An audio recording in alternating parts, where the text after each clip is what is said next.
Dito sa Papa Dudut Stories, ikaw ay hindi nag-iisa.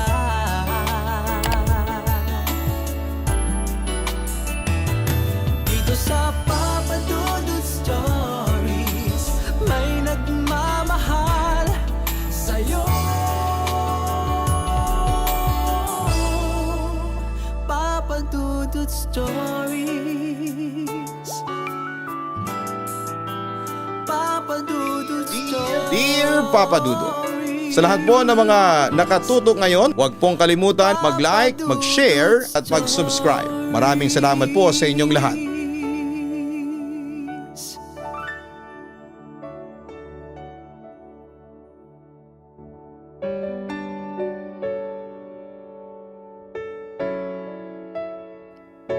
Love is unexpected. Punong-puno ng sorpresa. Bibiglain ka na lamang isang araw at makikita mo na lamang ang sarili mo isang araw na in love at halos mabaliw sa isang tao na hindi mo ini-expect na mamahalin. Ay, isang magandang araw po sa iyo at sa mga libu-libong mga listeners ng Pag-ibig na nakikinig ng Pampagana tuwing tanghalian at gabi. Ang Papa Dudut Stories. Grabe, sobrang saya ko kasi natapos ko din itong sulat ko para sa programa ninyo. Hopefully nga lang ay mapili po ninyong basahin ang story ko na puro kalokohan at katatawanan. Alam mo ba Papa Dudut, habang sinusulat ko po ito ay hindi ko maiwasang mapangiti kasi naaalala ko yung mga kalokohan at kapilyahan ko dati. Anyway, hanggang ngayon pa rin naman ay saksakan pa rin po ako ng kapilyahan. Sabi nga ng mga kaibigan ko ay mukha daw akong hindi tinatabla ng kalungkutan. Well, aaminin ko na perky ako at optimistic kaya bihira lamang sa tanang buhay ko ang malungkot. Sa totoo lang ay marami akong pinagdaan ng mga problema kesa sa iba dyan na kung sa kanila mangyayari yon ay tiyak na magpapakamatay na sila. Pero ako ay never, ni minsan ay hindi po ako sumuko sa mga hamon ng buhay. Para sa akin, dapat i-enjoy ang life. At habang buhay ka, may pag-asa, yon ang paniniwala ko. Nako, daldal na ako ng daldal sa inyo. Pero hindi pa pala ako nagpapakilala. Well, tawagin mo na lamang po ako bilang Kumari. Fresh pero taken na. Ex-GRO na ngayon ay isa ng tendera sa palengke. Ang ibabahagi kong istorya ay nangyari may ilang taon nang nakalipas. Isa pa akong GRO noon, Papa Dudut. Samantala isang mainit na gabi sa pinagtatrabahuan kong KTV bar ay meron akong nakilalang isang lalaki. Enjoy na enjoy sa mga babaeng strippers sa stage. At bilang GRO ay trabaho kong lapitan siya. Baka sakaling kakailanganin niya ng mas malapitang aliw. Ay, mag-isa ka lang? Pa-sexy na tanong ko sa lalaking yon. Oo, wala akong kasama. Nagulat na sagot niya sa akin. Mukhang tutok na tutok yung mga mata mo sa babaeng naguhubad Sinasabi ko sa iyo mas sexy naman ako kaysa sa babaeng yan. Sabi ko sa kanya habang ginagamitan ko na siya ng aking makamandag na charms. Talaga? Sige nga, patunayan mo sa akin. Nasasabik na hamon niya sa akin. Oo ba? Pero syempre, alam mo na may bayad yon. Tatapatan ko ang babaeng yan if the price is right. Ano, marami bang laman niyang pitaka mo? Ngumingising tanong ko sa kanya. Oo naman, madatong ako pagmamalaki niya sa akin. Halos umabot naman hanggang tenga ang ngiti ko sa kanya. Nang sandaling yon kasi ay tuwang-tuwa ako dahil tila naka-jackpot ako. Gwapo na yung lalaki tapos ay marami pang pera. Gusto mo ng beer? Ililibre kita. Alok niya sa akin. Talaga, syempre naman. Gusto ko niyan Agad naman niya akong napapayag noon. Kaya umorder noon ang lalaki ng 2 bote ng beer sa waiter. Babe, samahan mo na rin ng pulutan. You know, kanina pa akong rumarampa dito kaya medyo nakakagutom. Naglalambing na suhestyon ko noon sa lalaki. O sige ba, umorder ka lang ng gusto mo. Ako ang magbabayad, pagmamalaki pa niya. Wow naman, ang galante mo. Swerte talaga ako sa iyo, nasasabi kong sabi sa kanya. Pagkatapos noon ay kinuha ng waiter ang order namin, isang sisling sisig, kilawin at saka sisling gambas. Siyempre nagulat ang lalaki sa in-order ko pero sabi din niya sa akin na okay lang dahil galante naman daw siya. Ano nga pala ang pangalan mo? Tanong niya sa akin pagkarang umalis ng waiter. Kumari ang tunay kong pangalan. Sagot ko naman sa kanya. Dito ka pala nagtatrabaho. May paghangang wika sa akin ng lalaki. Noriel, ang galanting mahilig sa talaba. Biro ko pa sa kanya. Pero hindi na gets ni Noriel kaya nauwi kami saglit sa isang awkward situation. Buti na lang at mabilis na dumating yung mga pagkaing in-order ni Noriel. In fairness ha Noriel, I'm so impressed. Ikaw ang magbabayad ng lahat ng ito? Pangaakit ko sa kanya. Ganito talaga ako. Pinanganak akong generous. Wika niya sa akin at tila hindi yata nauubusan ng hangin sa katawan. Anyway, mukha kang interesante. Dagdag pa niya.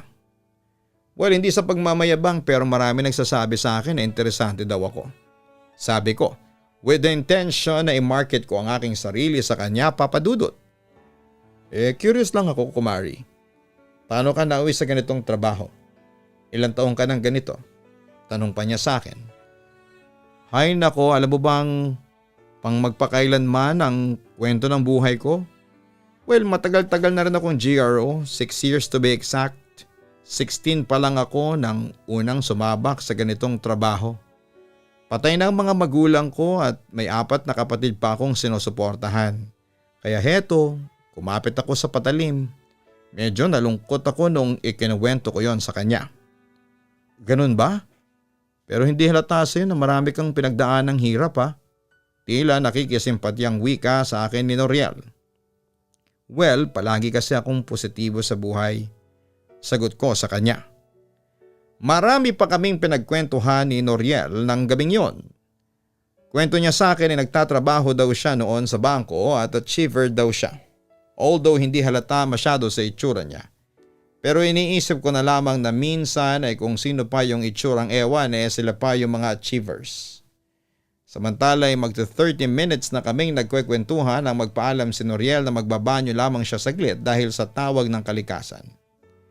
Hinayaan ko siyang umalis habang sinundan ko ng tingin at nakita ko namang tumungo siya sa banyo. Ngunit mag-iisang oras na simula nang magbanyo siya ay hindi pa rin siya bumabalik si Noriel. Nainip na ako at kinabahan dahil kapag hindi siya bumalik ay ako ang magbabayad ng mga in-order namin.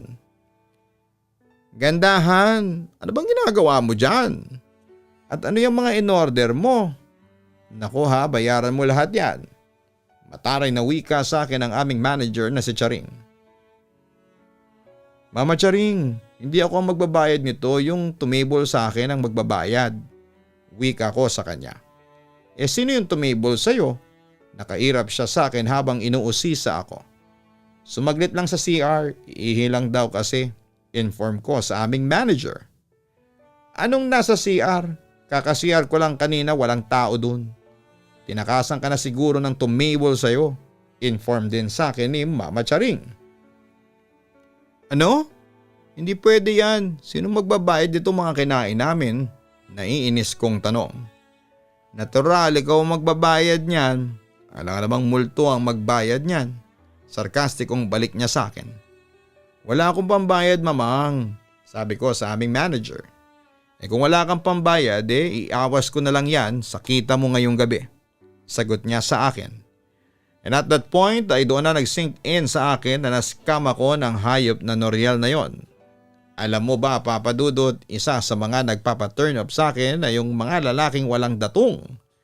Mga lalaki nag-aastang mayaman pero hindi naman. Mga lalaking hambog at mayabang. At yung mga lalaking mahilig mang-Indian at mahilig magtago. Papa Dudut, imbyerna talaga ako noon kay Noriel.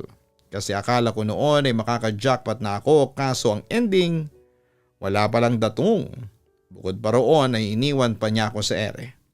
Nagkataon namang wala pa akong dalang pera noon kaya napilitan akong iawas na lamang sa sweldo ko yung in-order namin ng lalaking yon. Ay nako, Papa Dudut. Pagkatapos noon ay sinumpa ko talaga sa sarili ko na kapag nakita ko ulit si Noriel ay talagang kakalbuhin ko ang lalaking yon ng bonggang-bongga. Gagawin ko ang lahat para pagsisihan niya ang ginawa niyang panluloko sa akin. Buti na lamang at talagang umayon ang tadhana sa akin. Isang gabi muling nagtagpo ang landas namin ni Noriel. Noriel! Tawag ko sa kanya nang mapansin ko ulit na nasa front row ng strippers stage ng kabilang club siya. Kumari? Paano ka napunta dito? Ibang nightclub ito eh. Gulat na wika ni Noriel sa akin. Nagpa-part-time ako dito tuwing weekends. Akala mo siguro hindi na tayo magkikita? Sarkastikong sagot ko sa kanya. Nagkibit balikat lamang ang lalaking yon. Anyway, nice to meet you again. Sabi na lang niya sa akin. Well, ano naman kaya ang ginagawa ng manager ng bangko dito sa isang cheap na nightclub? Bakit hindi ka maghanap ng aliw sa mga mamahaling digital KTV bars doon sa Quezon Avenue? Sarkastikong usisa ko sa kanya. Nagtitipid lang kasi ako. Kung makakahanap naman ako ng aliw sa mas murang halaga bakit pa ako magtsatsaga sa mahal? Mabilis na sagot niya sa akin na para bang matagal na niyang pinaghandaan yon. Anyway, saan kang branch ng bangko nagwo-work as manager? Curious kasi ako, alam mo na, gusto ko makipag-mingle sa'yo doon. Sabi ko pa sa kanya. Naku, nag-resign na ako as manager doon sa bangko. Bale, financial advisor na ako ng isang insurance company. Mayabang na sagot niya sa akin. Agad-agad? Di nga. Sa totoo lang hindi ka kasi mukhang bank manager or financial advisor. Diretsa kong sabi sa kanya. Ouch naman. Ano naman ang tingin mo sa akin? Blue collar guy? Tila nadali ng kaunti ang ego niya sa sinabi ko. Close. Tingin ko kasi sa iyo estapador ka. O di kaya'y illegal recruiter. Or worst, manager ng isang kumpanyang involved sa mga pyramiding scam. Balik ko sa kanya. Aray kumari, kung iniisip mo na tinakbuhan kita dati, nagkakamali ka. Maya-maya sabi niya sa akin pagkaraang tibagin ko ang kanyang self-confidence. Ano ba bang tawag mo dun sa ginawa mo sa akin ng isang araw? Hindi ba't pangiiwan ang tawag doon? Akala ko pa naman mapera ka. Yun pala hanggang yabang ka lang. Ka-turn off, mataray kong sagot sa kanya. Gusto kong iklaro sa iyo ang lahat-lahat. Hindi kita tinatakbuhan doon sa pagbabayad ng mga in-order natin sa KTV na pinagtatrabahuhan mo. Nagkataon lang nung nag-CR ako may tumawag sa phone ko na isang emergency. Hindi na ako nakapagpaalam sa iyo kasi nga nagmamadali ako. Palusot niya sa akin. Naku Noriel, tigilan mo nga ako sa mga palusot mo. Kung totoo yung mga sinasabi mo, sana man lang nagpaalam ka naman sa akin.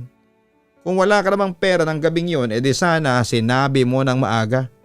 Willing naman akong i-entertain ka kahit na wala kang datong. Wika ko pa sa kanya. Nagsasabi ako ng totoo. Kumari maniwala ka. Insist niya noon sa akin. Sus, tigilan mo nga ako. I'm sure naririto ka na naman para manghunting ng mga GRO na susunod mong bibiktimahin. Natatawa kong sabi. Hindi ako manluloko. Kung iniisip mo na wala akong pera, nagkakamali ka. Etong pitaka ko. Ayan, tingnan mo. Bilangin mo ang mga pera sa loob niyan. At inabot nga niya sa akin ang kanyang pitaka. Wow naman, ang daming pera. Teka, 1, 2, 3. Ang dami Teka, alam ko na. Miyembro ka ng sindikato nagpapakalat ng mga peking pera, no? Conclusion ko. Tumigil ka nga dyan. Dahil hindi ako ganun. Totoong mga pera yan, seryosong sabi ko sa kanya. Samantala'y nakaisip naman ako ng paraan para makaganti sa lalaking yon. Ako na lang ulit ang i-table mo. Total nakita ko namang marami kang pera. Sure, madali akong kausap. Pagmamalaki pa ni Noriel. At tulad ng dati, umorder siya ng beer para sa aming dalawa. Sa pulutan naman ay chicken mommy na lang ang in-order ko. Mabilis namang dumating ang mga orders, tutok na tutok pa rin si Noriel sa babaeng naguhubad sa stage. Sinasamantala ko naman ang pagkakataon. Dahan-dahan kong inilagay ang nilapag na mainit na chicken mommy sa gitna ng aking mga hita. Para naman hindi ako mapaso, ay nagpalibot ako ng bimpo sa paligid ng mangkok. Naisip kong gawin yon dahil anumang oras maglalakbay ang mga kamay ni Noriel sa ibaba ko habang nakatutok siya sa stripper sa stage. At hindi nga ako nagkamali dahil unti-unting ibinaba ni Noriel ang kanyang kamay para dukutin o himasin ang anumang parte na nasa ibaba. At kitang-kita kong dumiretso ang kamay niya sa mainit na chicken mommy. Aray! Ang kamay ko! Naibulalas ni Noriel nang mapaso ang kanyang kamay ng mainit na mommy. Nagtingin ng tuloy sa kanya ang mga tao sa paligid kahit na yung stripper ay napatingin din sa kanya. Ano ka ngayon? Nang Elia mo kasi, natatawa kong sabi sa kanya. Nakaganti na rin ako. Bakit nandyan yung mangkok ng mami sa gitna ng mga hita mo? Napaso tuloy ako, aray. Kung pagbabasehan ang kanyang reaksyon ay mukha talagang napaso ng todo ang mga kamay niya. Malikot kasi ang kamay mo. Aba, balak mo pang maglakbay niyang kamay mo sa rosa presyosa ko. Ayan tuloy, nalapnos yung kamay mo. Pangasar ko pa sa kanya. Napatayo naman si Noriel sa kanyang kinakapuan at nag-walk out habang ako ay naiwang tawa ng tawa. Wala akong pake kahit na ako ang magbayad ng 2 beer at chicken mommy na in-order niya. Ang importante ay nakaganti lamang ako sa kanya ng gabing yon. Pero papadudot, hindi ko rin maiwasan na makaramdam ng guilt lalo na noong makita ko na halos maiyak siya sa sobrang sakit dahil sa lapnos sa kamay niya. Nagkibit balikat na lamang ako noon, papadudot. Samantala lumipas pa ang ilang linggo ay isang paghaharap ang hindi ko inaasahang magaganap. Isang hapon na inaya ako ng kaibigan kong si Dixie na sumama sa kanya sa ballroom dancing ng mga matatandang kaibigan niya. At dahil nga sa nabubugnot ako, papadudot ng araw na yon, kaya pumayag ako. Total ay kakilala ko rin naman ang mga matatandang kaibigan niya. Ipinagmalaki pa sa akin noon ni Dixie na nag-hire sila ng maraming guwapong dance instructors, kaya napapayag din nila ako. Ngunit pagdating sa dance floor ay laking gulat ko nang ang isang DI na naroon ay walang iba kundi si Noriel. Teka, anong ginagawa mo rito ha, kumari? Tanong sa akin ang magaling na lalaki. Dance instructor ka? Akala ko ba bank manager ka o financial advisor? Sabi ko nga ba manggagancho ka. Sarkastikong sabi ko sa kanya. Wow, magkakilala na pala kayo, kumari, Noriel. Bongga! So may connection na agad kayong dalawa. So ano kumari? Enjoy mo si Papa Noriel? Gora mo na ako sa dance floor ha? Sabi naman sa akin ni Dixie na sabik ng gumiling sa dance floor. Sorry pero humanap ka ng kasayaw mo. Ayaw ko sayo. Mataray na wika ni Noriel sa akin. Natawa naman ako sa reaksyon niya na parang bakla. Aba ayaw ko din sayo no. Ayaw kitang makasayaw. At ayaw ko sa pagmumukha mo. Mukhang giraffe, pangasar ko pa sa kanya. Nagsalita ang Diyosa ng kagandahan, ang kapal na mukha mo. Te, itsura mo bakekang, hirit niya sa akin. Lechugas ka, ikaw mukhang oranggutan. Yun naman ang balik ko sa kanya. Kumari, Noriel, huwag ninyo sabihin sa akin na nag-aaway kayong dalawa. Tanong sa amin ni Dixie habang init na sa pagtsatsacha. Nagwo-warm up lang kami para sa sayaw namin, sagot ni Noriel sa matanda. Pagkatapos ay muli siyang bumaling sa akin. Alam mo kumari, naasar pa rin ako sayo. May 1 linggo din ang inabot bago gumaling ang lapnos ko sa kamay dahil sa kapilyahan mo. Reklamo niya. Masyado ka kasing oportunista. Hindi porket GRO ako ay malaya kang hipuin at hawakan ang katawan ko anumang oras, no? Buti nga talaga sa'yo. Ganti ko sa kanya. Teka, bakit pa ganyan ka sa akin? Ako sinusubukan ko namang maging mabuti sa'yo. Kaso ikaw, pinapalaki mo yung minsang pangiiwan ko sa'yo sa KTV na pinagtatrabahuhan mo. Pa-victim mode ni Noriel. Paano ko hindi palalakihin? Iniwan at niloko mo ko. Malaking pera yung nawala sa akin kasi ako ang sumalo ng lahat ng bayad na dapat sana ikaw ang magbabayad. Response ko sa kanya. Kung makapagsalita ka naman dyan, parang hindi ka nakinabang. Sa pagkakaalam ko, ikaw naman lahat ang umubos nun. Pero kahit na, nangako ka nun. Ako naman si tanga umasa. Nako, sa totoo lang ayaw ko sa lalaking hindi tumutupad sa mga pangako niya. Ngayon pa lang nararamdaman ko na malas ang magiging girlfriend mo kapag nagkataon. Conclusion ko naman. Na agad na tinutulan ni Noriel. Tumigil ka nga dyan. I'm the most admirable and most adorable and the most lovable guy in town. Wala ka na sa lugar na i-predict na mamalasin ang magiging girlfriend ko. Dahil sa ayaw kong masira noon ang araw ko, nagpasya na lamang ako na sumuko na sa away bata namin ni Noriel. Sumayaw na nga tayo para walang masabi na hard to get pa ako. Wika ko sa kanya. Teka, last question. Marunong ka bang sumayaw? Tanong niya sa akin. Oo naman.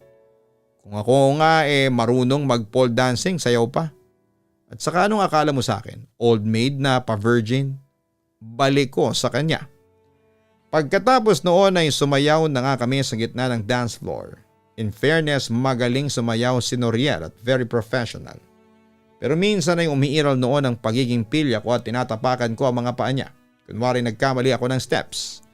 Pero nakahalata din si Noriel kaya tumigil na ako.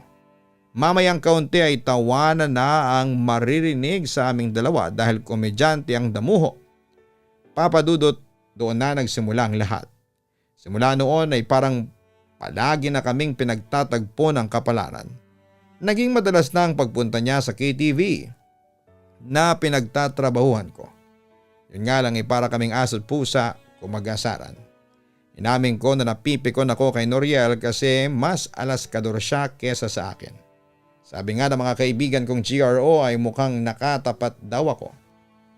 Walang araw o gabi kaming nag-aasara ni Noriel. Panay din ang pagpapakyut niya sa akin. Pero sorry na lang, wa-epek sa akin ang pagpapakyut niya. Pero papadudod. Inaamin ko na nalulungkot ako kapag hindi kami nagkikita. Siguro tama nga yung sinabi ng kaibigan ko na the more you hate, the more you love. Papadudot, at the time ay inaamin kong tinamaan na ako kay Noriel. Samantala, kahit na madalas kaming mag-asara ni Noriel ay inaamin kong hindi na ko kumpleto ang araw ko kapag hindi niya ako inaasar o kapag hindi kami nagkikita. Ewan ko ba, pero parang hinahanap-hanap ko na yon hanggang isang araw. Bakit ka ba napadalaw sa akin? Anong meron? Usisa ko sa kanya. Namimiss lang kita kaya ako pumunta dito. Sagot ni Noriel sa akin. Meron pa naman akong mga dalang pagkain. Peace offering ko sana sa iyo. Eto, sabay bigay niya sa akin ang mga paper bag na naglalaman ng mga pagkain. Wow, ang daming pagkain naman yan. Natutuwa kong sabi sa kanya. Pasensya nga pala at medyo madumi ang bahay. Naglalaba kasi ako. Napangisi naman siyang nagsalita sa akin. Kaya pala ganyan ang ayos mo. Naku, wag mo nang punahin pa ito. Lalo ako nako-conscious. Sit ako naman sa kanya. Huwag kang mag-alala, maganda ka pa rin kahit ganyan ang ayos mo. Sinserong puri niya sa akin at napangiti naman ako sa kanya. Tatapatin na kita, Noriel. Hindi na ako galit sa'yo. Simpleng bagay lang yon. Nangaasar lang ako sa'yo. Sinusubukan ko kung hanggang saan ang pasensya mo. Maya-maya'y pag-amin ko sa kanya. Alam mo ba, kumari? Isip ako ng isip kung paano mawawala yung galit mo sa akin. Yun pala, inaasar mo lang pala ako. Natatawa niyang wika sa akin. Pasensya na dear at pinanganak akong mahilig mang-asar. Take it or leave it, sabi ko naman sa kanya. Salamat naman kung ganon. At least, panatag na ang kalooban ko. Anyway friends, tanong naman niya sa akin. Samantala'y mabilis naman akong nag-response sa kanya. Friends, at hanggang doon lang yon. Hanggat maaga, sinasabi ko na sa iyo ha, huwag kang umasa na mauuwi sa beyond friendship ang lahat. Teka, asyumero ka ha? Talagang hanggang friends lang tayo. Hindi kita type, pangaasar pa niya sa akin. At doon na nga nagsimula ang pagkakaibigan namin ni Noriel Papadudot. Simula noon ay hindi na kami parang aso't pusa na nag-aaway. Although minsan ay inaamin ko na napipikon ako sa pangaasar sa akin ni Noriel. Pero overall ay isang mabait at magandang kaibigan itong si Noriel. Masaya rin siyang kasama at never pumalya sa kanyang sense of humor. Naging close friends kami kinalaunan. Pero hindi ko akalain na mauuwi sa mas malalim pa ang nararamdaman namin para sa isa't isa. Isang gabi ay nagulat na lamang ako nang muli niya akong dinalaw sa nightclub kung saan ay unang beses kaming nagkita at nagkakilala. Noriel, napadalaw ka dito. Manliligaw ka na naman ba ulit sa akin? Pangiting-iting sumagot si Noriel sa akin. Pasensya na kung naistorbo kita ng kliyente mo. Dumalaw ulit ako sa iyo kasi may ibibigay lang ako sa iyo. Heto, flowers for you. Agad ko namang tinanggap ang present niya sa akin. Naku Noriel, naloka naman ako sa iyo at talagang dito ka pa sa tapat ng nightclub ng ligaw. Natatawa kong sabi sa kanya. Wala namang masamang manligaw sa iyo dito. Actually, kaya ako naisipang manligaw sa iyo dito para iparamdam sa iyo. Natanggap kita anumang trabaho ang meron ka. Sinserong sabi niya sa akin. Napangiti naman ako. Naks naman, tumiteleserye ang eksena mo ha? Seryoso ko kumari. Sincere ako sa panliligaw ko sa iyo. I love you. Pahayag pa niya sa akin. Noriel, thanks. Ano ba yan? Naiyak tuloy ako. Sabi ko sa kanya habang nagpapahid ng luha sa mata. Huwag ka nang umiyak. Masisira yung makeup mo. Teka, ako na magpupunas ng luha sa mga mata mo. Pagkatapos noon ay ginawa nga niya ang kanyang sinabi. Kahit na hindi mo pa ako sagutin ngayon, ayos lang sa akin. Ang mahalaga ay nasabi at naiparamdam at naipakita ko sa iyo kung gaano kita kamahal. Sabi pa niya sa akin, Papa Dudut. Huwag kang mag-alala, sinasagot na kita. Kasi mahal na mahal kita, Noriel. Pag-amin ko rin sa kanya. At yun na nga Papadudot, naging kami ni Noriel. Masasabi kong isang mabuti at mapagmahal na boyfriend ang lalaking yon. Never niya akong nakalimutan at araw-araw ay nararamdaman ko na mas lalo ko siyang minamahal. At saka nararamdaman ko rin na espesyal ako sa kanya. Kaya hindi ko pinakawalan pa si Noriel. Siya na kasi ang lalaking alam kong magpapaligaya sa akin. Samantala simula na maging kami ni Noriel ay tumigil na ako sa pag-GRO. Sa tulong ng isang kaibigan ko sa ballroom dancing ay napasok ako bilang tindera sa palengke. Doon ay nakaramdam ako ng kaginhawahan. Although hindi malaki ang perang sinesweldo ko doon ay masaya na ako kasi taas noo kang haharap sa tao. Kasi marangalang trabaho mo. Nagsimula na rin siyang maghanap ng mas matinong trabaho kesa sa pagdi-DI. At nagtagumpay naman siya. Sa kasalukuyan ay nagwo-work si Noriel sa isang BPO company habang ako naman ay nag-aaral ng baking at pastry sa TESDA. At kasalukuyan akong nagnenegosyo ng bakery sa aming lugar. Masaya na kami sa aming buhay at patuloy kami sa pagmamahalan.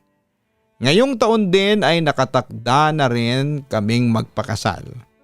Wala na akong mahihiling pa, Papa Dudut. Muli ay nagpapasalamat ako sa kaunting panahon ng pagbabasa mo ng sulat ko. Sana'y makita kita in person kasi isa ako sa mga fanatic mo at ng programa mo.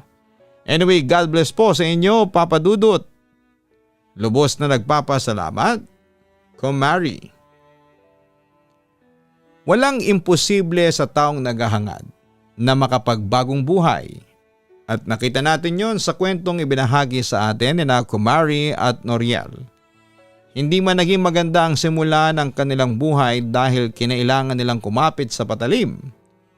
Pero nakita po natin kung paano sila nagsumikap na ayusin ang kanilang buhay-buhay. At nagtagumpay naman sila. Kaya sa mga ka-online na gustong magbagong buhay, magsilbisa ng inspirasyon sa atin ang kwentong ito. Walang imposible sa taong nagpupursige. Muli maraming salamat kina Kumari at Noriel sa kanilang kwento. God bless sa inyong dalawa and advance best wishes na rin.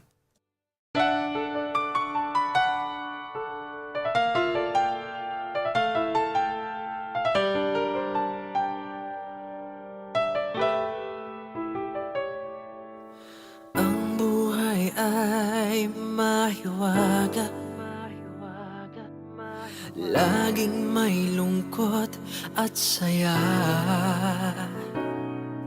Sa Papa Dudut Stories, laging may karamay ka.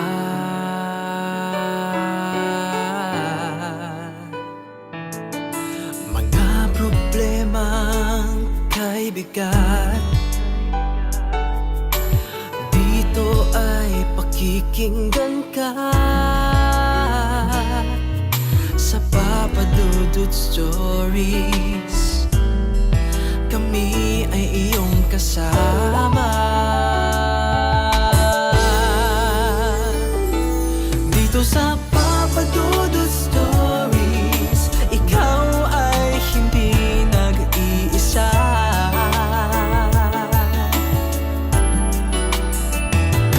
Dito sa Papa Dudut Stories, may nagmamahal sa'yo.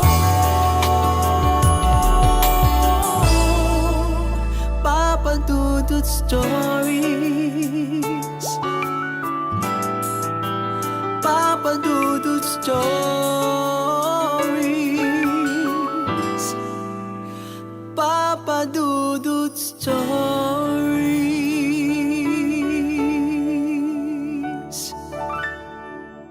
Matakot, kabahan sa mga kwentong nakakagimbal sa Kaistorya YouTube channel with daily post at 7 p.m. Kipagkulitan! So ayun po guys, nagkakagulo na po tayo ngayon dito. Nakikita po natin Hi everyone! So ayun na po, may mga bisita po kami. Andito po ngayon. Makipagtawanan!